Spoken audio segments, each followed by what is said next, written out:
Yang lagi viral beritanya Mbak Indonesia menikah dengan pria India. Pernikahannya itu tidak seindah apa yang diimpikan.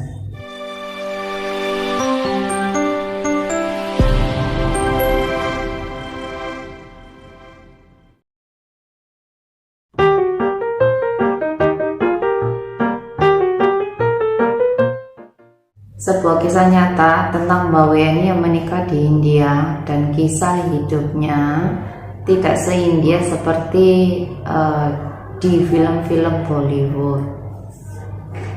Namaste. Di sini saya akan menceritakan sebuah kisah nyata. Dari kisah ini kita ambil hikmahnya ya, tidak untuk mencela ataupun menghina satu sama lain, baik dari negara ataupun si pihak yang bersangkutan. Sebelum video ini saya share atau saya upload di YouTube maupun TikTok saya sudah minta izin sama Mbak yang punya cerita. Maksudnya itu teman Mbaknya yang punya cerita, bahwa saya akan mengupload video brandmus buat para perempuan Indonesia biar cukup sampai di sini saja, jangan sampai ada kejadian yang sama seperti Mbak yang ada di sana atau yang dalam mengalami kejadian ini. Semoga kedepannya itu Mbak Indonesia itu jauh lebih cerdas, jangan sampai mengulang dari kisah-kisah yang seperti ini. Si Mbak ini menikah dengan pria India. Saya tidak tahu ya berapa tahun, tapi lebih jelasnya udah 3 tahun tinggal di India itu udah overstay. Mbaknya datang ke India itu pakai turis visa.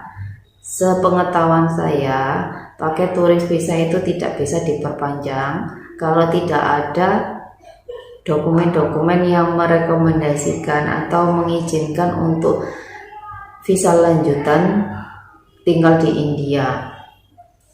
Karena Mbaknya ini menikah, tapi pernikahannya itu tidak tercatat di kedua negara, baik di Indonesia maupun di negara India. Tapi entah di mana mereka melangsungkan pernikahannya.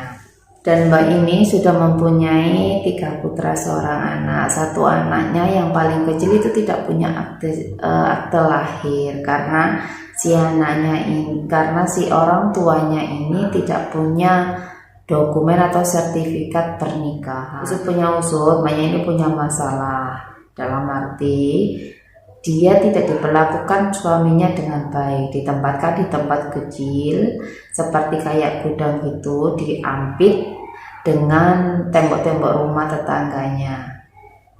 Untuk fasilitasnya katanya tidak begitu mendukung, maksudnya dalam makanan pun juga si Mbaknya itu dikasih sama mertuanya, punya usut juga. Si Mbaknya itu cari orang Indonesia yang tinggal di India. Kemungkinan Mbaknya itu mungkin karena punya 3 anak dan tidak punya penghasilan, siapa sih yang bisa keluar dari solusi, maksudnya itu siapa sih yang bisa keluar dari masalah ini kalau dalam posisi seperti ini, karena Mbaknya itu sudah dapat kekerasan fisik dari suami, mertuanya juga, dan kondisi ekonomi yang bisa dibilang Mbaknya itu tidak punya penghasilan di sana dan mempunyai 3 orang putra anak yang masih kecil-kecil.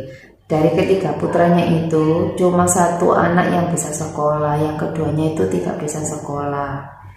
Dulunya itu suaminya itu katanya itu baik, mungkin membuat Mbaknya itu biar kelepek-kelepek mungkin ya, namanya dalam pacaran gitu. Akhirnya Mbaknya itu setuju untuk tinggal di India sama suaminya. Karena tidak diperlakukan dengan baik, si Mbaknya ini cari WNI Indonesia yang ada di India untuk meminta bantuan dan men-share kehidupan, cerita hidupnya itu ke teman-teman yang ada di India tersebut, maksudnya perempuan Indonesia yang menikah dengan para pria India yang tinggal di India. Dan akhirnya mereka itu bertemu, melihat keadaan kondisi Mbaknya itu miris. Si teman Mbaknya ini tadi, kita panggil si A ya, yang punya korbannya itu, teman si Mbak A ini tadi lapor ke KBRI. Dan akhirnya kabar itu datang untuk mengunjungi mbaknya. Waktu itu mbaknya juga bilang kalau mbaknya itu ingin pulang ke Indonesia. Semoga mbaknya cepat pulang ke Indonesia dengan keadaan selamat dan dilimpahi rezeki yang berlimpah agar bisa menghidupi atau mencukupi ketiga putranya. Kita doakan saja ya yang terbaik buat mbaknya. Semoga cepat balik ke tanah air dengan selamat dan sehat. Yang menceritakan secara detail takutnya nanti pro dan kontra, cukup sekian saja cerita yang saya ambil dari sisi positifnya aja. Di sini pelajaran buat kita semua, para perempuan, khususnya buat saya juga, bahwasanya tinggal di negara orang yang menikah dengan pria WNA itu kita harus lebih pintar dan lebih bijak.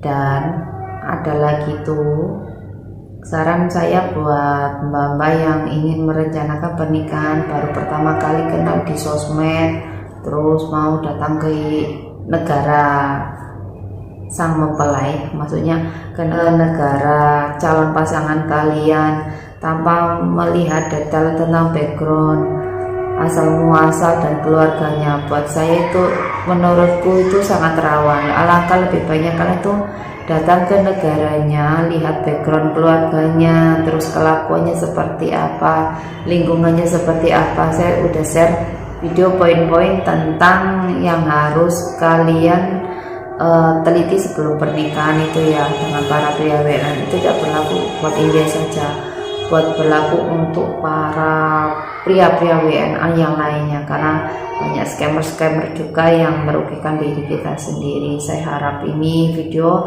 bisa membrainwash kalian agar lebih teliti dan lebih bijak lagi untuk mencari pasangan hidup. Cukup mbaknya aja ya, jangan sampai ada kejadian lagi yang bisa merugikan diri sendiri. Sekian dulu video dari saya. Sampai jumpa minggu depan. Namaste, dadah.